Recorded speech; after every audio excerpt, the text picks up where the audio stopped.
Привет, меня зовут Тофелева Тоня, и сейчас еще одно произведение из сборника рассказов «Казки життя», автор Якуб Колас, рассказ «Хмарка». Спочатку эпіграф ад Янкі Купала перад тэкстам. Наступны.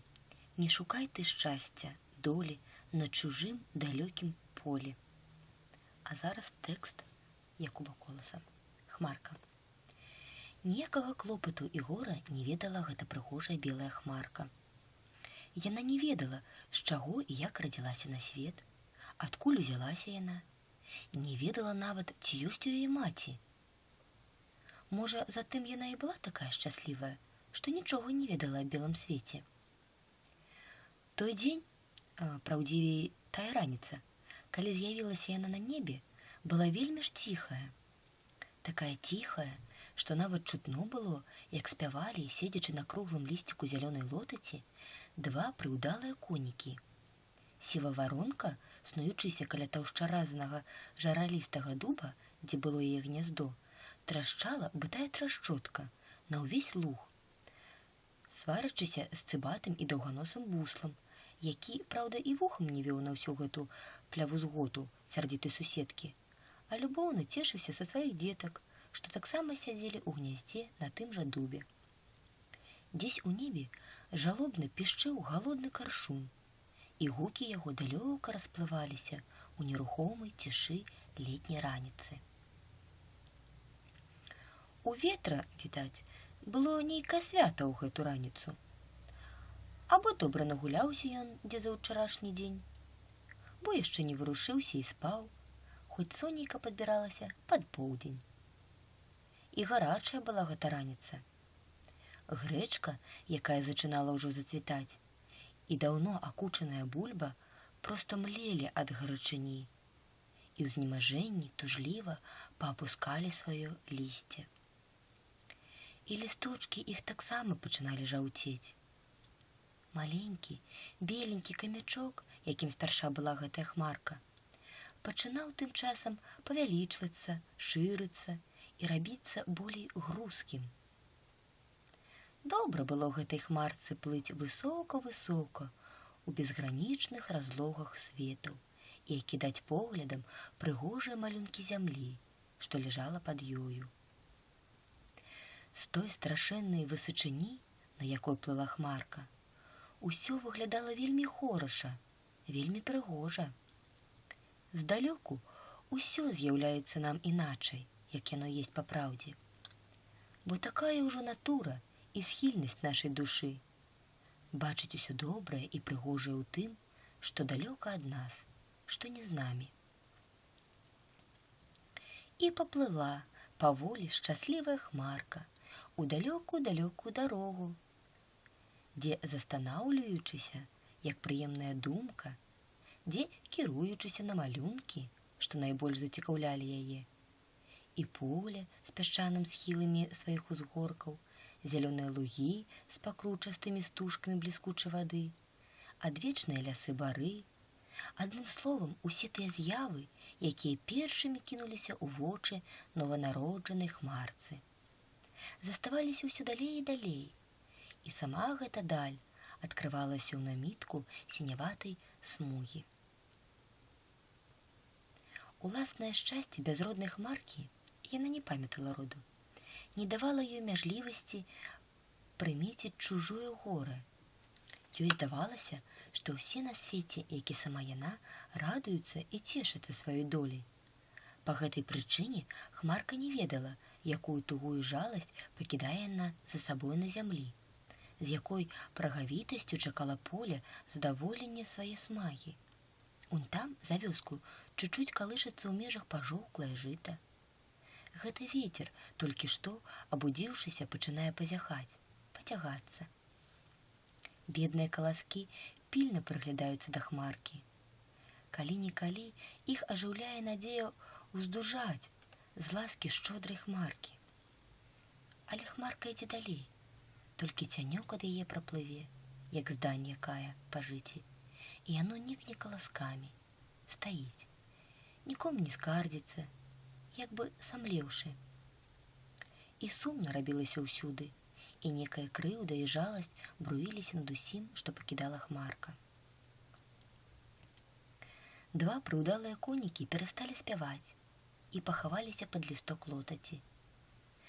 Гэта яны спявалі песню ў гонар Хмаркі, а яна так зняважыла іх.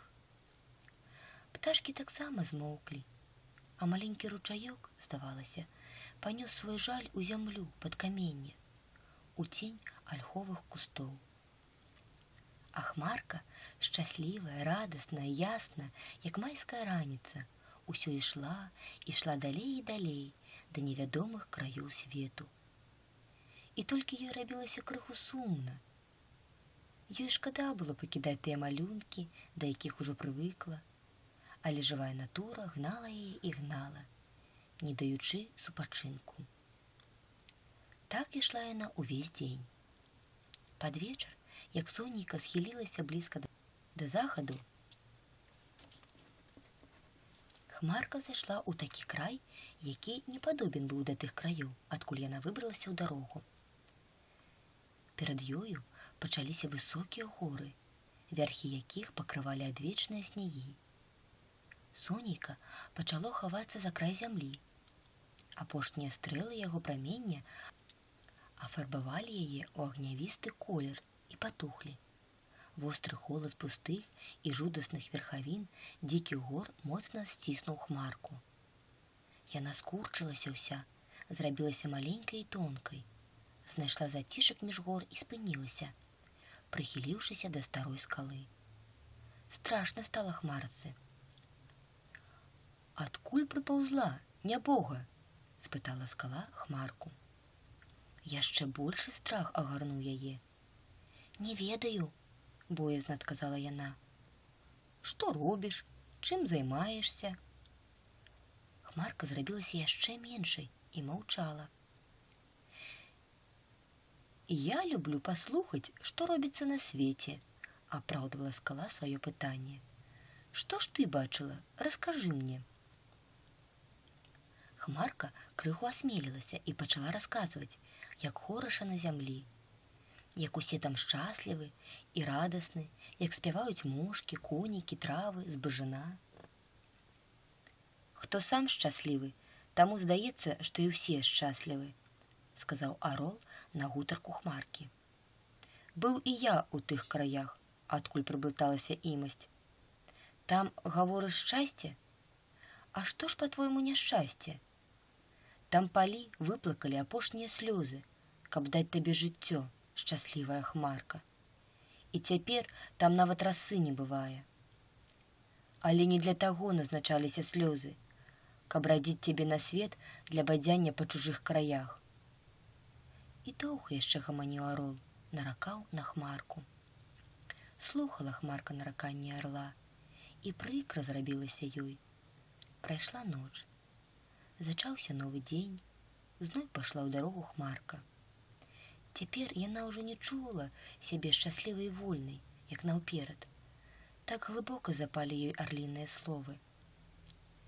Дні ішлі, праходзілі тыдні, а яна, як заклятая, усё хадзіла па свеце. І дзе толькі не была яна. Якога гора не прыйшлося зажыць ёй у дарозе. Насілася яна над пустэлямі, перад ёю рассцілаліся моры, якія не мелі берагоў, ганялі яе ветры і рвалі на кусочкі яе тонкія валаконцы, і нідзе на свеце не было ёй супакою. І вярнулася яна зноў у той край, адкуль і выйшла. Пажоўклыя палі, сухія травы, пагарэлая збажынка гаротна віталі Хмарку. Пацямнела яна, зажурылася, паапускала пасмы і заплакала халоднымі слязьмі над роднымі палямі. Стары дуб, абмыўшыся дажджом, павесялеў і сказаў да бусла, з якім даўно ўжо быў у дружбе: «От навука для тваіх дзяцей. Моцна ж накажы ты ім, дружа, каб не лёталі дарэмна па свеце, не бадзяліся. У сваім родным кутку работы досыць для кожнага». Бусел маўчаў.